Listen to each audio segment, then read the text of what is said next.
Então, olá, sexto ano, tudo bem? Hoje nós vamos falar então da meta 10. Essa meta vai falar sobre a separação das misturas, tanto homogêneas quanto heterogêneas. Esse conteúdo está na página 261 e vai até a 265, capítulo 4. Então, o que é que nós vamos aprender nesse conteúdo? Nós vamos ver que tanto as misturas homogêneas quanto as misturas heterogêneas, elas podem ser separadas através de alguns processos, tá? Então, a gente vai falar que para separar a mistura heterogênea, que é aquela que tem 2, 3, 4 fases, a gente pode usar a decantação, que é uma separação de líquidos com densidades diferentes. Podemos usar a técnica da filtração, que separa sólido de um líquido e através da utilização de um filtro. Podemos usar, como fala na apostila, ela traz mais algumas etapas. Ela fala da levigação, da ventilação e a separação magnética, que não está aparecendo aqui, mas que são etapas que a gente vai ver no decorrer desta aula. E quando nós falamos em mistura homogênea, que são aquelas misturas que apresentam apenas uma fase, nós vamos perceber que elas podem também serem separadas utilizando algumas etapas, tá? Aí nessas etapas a gente vai ver que são duas principais, ou a destilação simples, a destilação fracionada, e o livro traz também a evaporação como uma etapa para separar, um processo para separar essas misturas. Então vejam lá, quando nós falamos em filtração, nós estamos falando daquela forma para utilizar um filtro e separar um sólido de um líquido através deste filtro, como vocês estão observando aqui no experimento. Então vamos imaginar que tem uma mistura de água e areia, tá? Água e farinha, água e barro, qualquer coisa que esteja dissolvido na água e eu queira separar. Então, lá no laboratório, a gente vai usar um filtro, ou até mesmo um filtro de plástico em casa, ou o próprio fato de fazer o café, né? Você utiliza o filtro também para preparar o café. Então, nesse caso, você vai ter um filtrado. Você usa o funil aqui, este funilzinho ele vai passar essa mistura, né? Utilizando esse funil, colocou um papel filtro lá dentro, e a partir daqui eu vou ter a água aqui embaixo e a parte sólida ficou presa, ficou retida nesse papel filtro que estava presente no funil.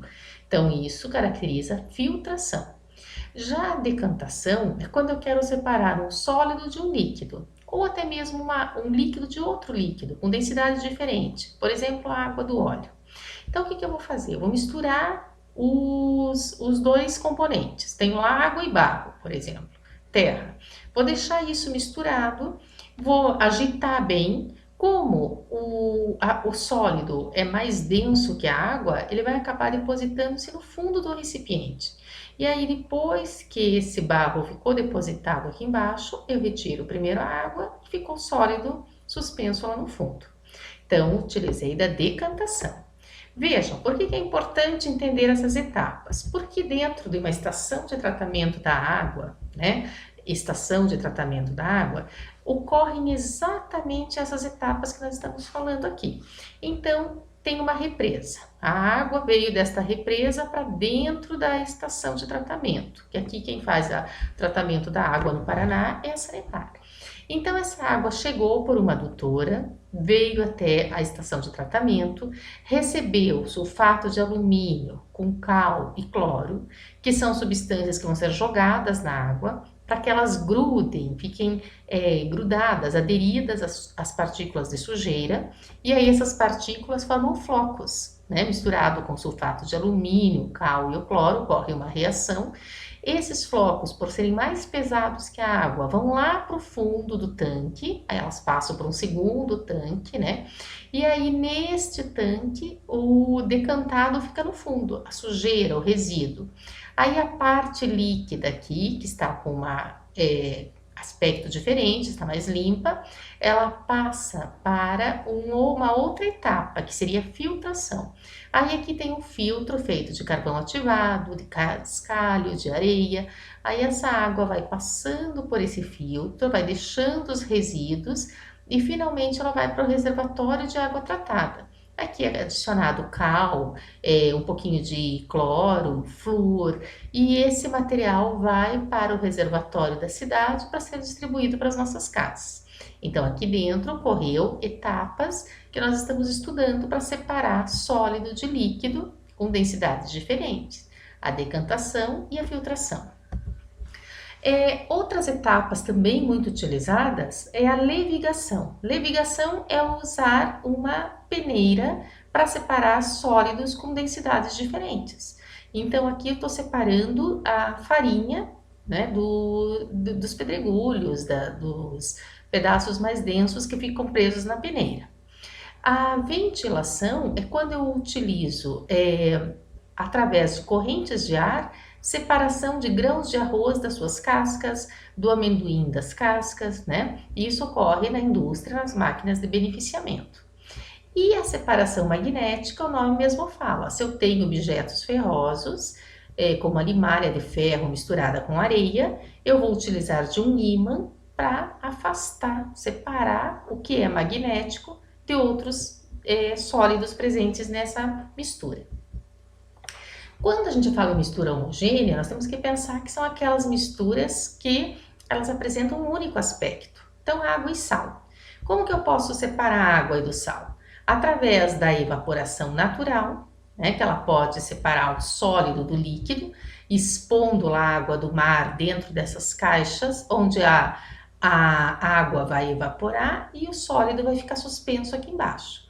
Ou dentro do laboratório, através também, eu posso fazer isso de um aparelho chamado condensador, né? Onde a gente vai separar, então, sólido de um líquido. Primeiro ferve-se essa água com esse sal, ela vai gotejando, a água vai passando para o seu ponto de evaporação, de ebulição, aí ela sofre um resfriamento aqui dentro do condensador, volta para o estado líquido e vai gotejando, gotinha por gotinha, aqui dentro desse outro frasco. E o que for sólido fica suspenso aqui dentro do tubo, né, no balão volumétrico, no caso, que é o nome desse tubo. Então, através do calor, separou o sólido do líquido. Esse processo é muito usado quando a gente precisa de uma água destilada, bem pura, para fabricação de medicamentos.